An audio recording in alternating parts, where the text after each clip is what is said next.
I'm Beth Guckenberger, and this is the Reckless Faith Podcast. Hi, we're back again with my friend Rob Hall, longtime friend and colleague at Back to Back Ministries. I appreciate you being with us still. Here we are, day 19. Day 19. I appreciate it.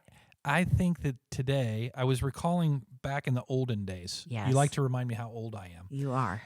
Older. I used to say to my mom, I'm bored. And she would say, well, get out of the house and go find something to do or whatever else. I don't know that she was quite as adamant about it as your mom is in today's excerpt. Yeah. Today I talked a little bit about how she didn't like the word bored, that she would always tell me if I was bored, it's because I was boring. And that was the line I remembered from when I was a kid. But say that again.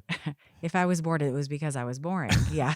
But I mean, that's what you say to a kid. But the older I got, the more I realized boredom is an equivalent to lazy. Like if I'm feeling bored, it's because I'm not willing to engage fully with my thinking or my actions or my body or my dreaming or my desire to grow or my desire to relate, or I'm deciding to just to disengage, and that is what leads to boredom.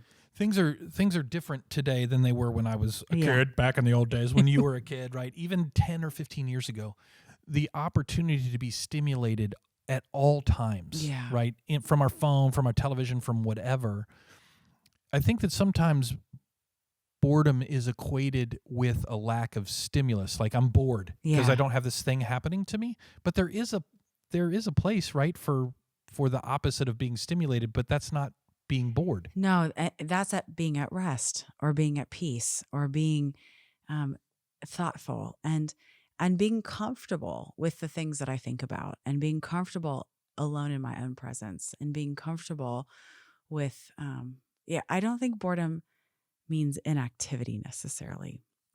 I think boredom is like it's somebody else's job to entertain me. And that's probably, as a mom, what she was reacting towards. Like, it is not my job to make sure that you are constantly entertained. Like that is going to be your responsibility for the rest of your life. So you decide what you want to do to engage your relationships or your head or whatever it is that you need to do in order to re-engage. And I think in the same way, like, what if an offense to the Lord if I said to him, I'm kind of bored right now with life? And he's like, really? Because I got all kinds of things I'm calling you into. Like, why are you not engaging in them? I have plenty of things to challenge you in. I have lots of things I want you to learn. I have new people I want you to know.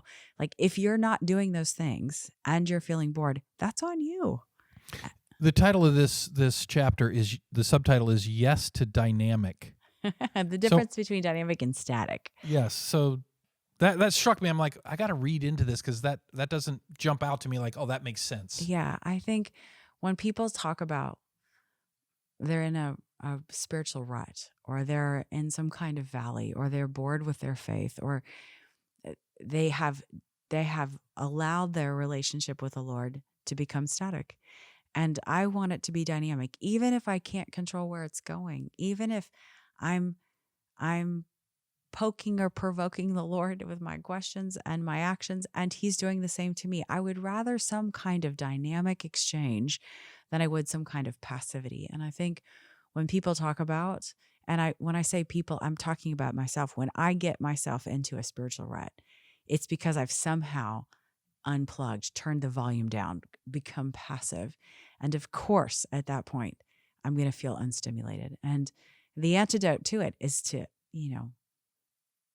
say yes and to wonder what might be on the other side of yes, whether it's going to bring something good and engaging and stimulating, or it's going to invite something hard and challenging. Just yes. It strikes me the parallel is kind of like your physical growth. Like if you're lifting weights or you're working out or you're doing whatever, right? That might not feel like, like, oh, this is amazingly great. Sometimes it's really hard, but it's not static. It's like it's still a dynamic thing. I'm still involved in my own growth. Yeah, and we get drawn to people who feel dynamic. Like there was this one time I took some of my friends to a squatters village. So they had come on a mission trip. They were my good friends. We'd gone to squatters village. We did this women's event that day. And in the towards the end of that day, so we had women with very different backgrounds, very different languages, very different understandings of faith. We were all together in this church for a day of women's retreating. And towards the end of the day, we had a worship service. And the women in the squatters village, when they worship in their culture, they move their bodies. And my friends that I had brought from the United States that were there, they were from more traditional backgrounds, and they were usually more stoic during worship. And so we were watching all these kind of different worship styles go on. And then all of a sudden, I saw one of my American friends in the front row begin to jump up and down the way I imagine she must do an exercise class, like just kind of bounce, like she was starting to feel the rhythm of the music and the movement of the spirit. She just kind of started to jump up and down. And then other people felt courageous, like they were watching her kind of do something that might have been uncomfortable for her, and they began to join her. They took her lead and began to join her. And as all my friends began to kind of jump up and down in unison along to the music and alongside of their sisters from another culture, I was remembering that, like, I thought it was a good idea to homeschool for a little while, which I totally honor families who homeschool. I just wasn't very good at it. But during the season when we did it, I learned this little science concept about elephants, that when they're in the desert, when they're out and about and they're in a drought and they want something to eat, they want some water, and they can smell, they can sense what's going on in the water table underneath the ground. So it's no water to the visible eye. And when one of them senses water, they start to stomp their very heavy foot down on the water, and it's like a call to action. And the other elephants come join them, and then they all begin to stomp in the same place because they now all can smell that water too. And eventually, all the stomping of those heavy elephants breaks through the water table, and that's a scientific concept called liquefaction, and water actually bubbles up. But it starts with one elephant. This is amazing bonus material, Beth. Maybe I was better elephants stomping their feet to get water. I mean, this is not in the book. Maybe this is maybe I was better at homeschooling than I thought. But yes, when I watched her, I thought, she's smelling water, and she's letting all of us know where it is, and we want to join her because we want that water, that spiritual water table, to break through, and we want to drink of that living water. You know what really struck me as you were telling the story is that an individual's reckless faith, like people are going through the devotional, maybe they set aside a time, it's just for them.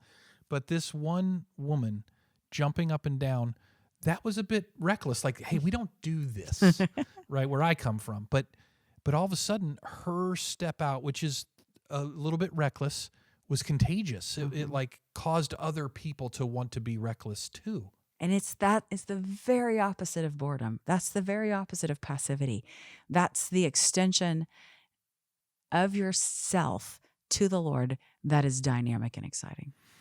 Yeah, today's action: plan a day to fast and use the time to cry out to God for your needs. That's kind of like a spiritual lack or a spiritual even boredom. It's not dynamic. So plan a day to fast and use the time to cry out to God for your needs. Be reminded that Jesus sustains us and is the bread of life. Write down any new thoughts that come to you this day about the circumstances you lifted up to him. Yeah, I just want to encourage people to be intentional and mindful, and to wonder what it is that might be still to come.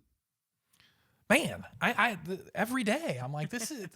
I learned about elephants today, but in addition to that, every day, just really, really good stuff. Thanks, Beth. If you have a reckless faith, a 40-day journey to saying yes, we hope the podcast keeps you focused on having meaningful conversations with God and with others. If you're here and haven't yet gotten a copy, you can find it on Amazon, or for the book and other resources, visit backtoback.org/40days. Yes, I just want to thank you for being on this journey towards a more reckless faith with us.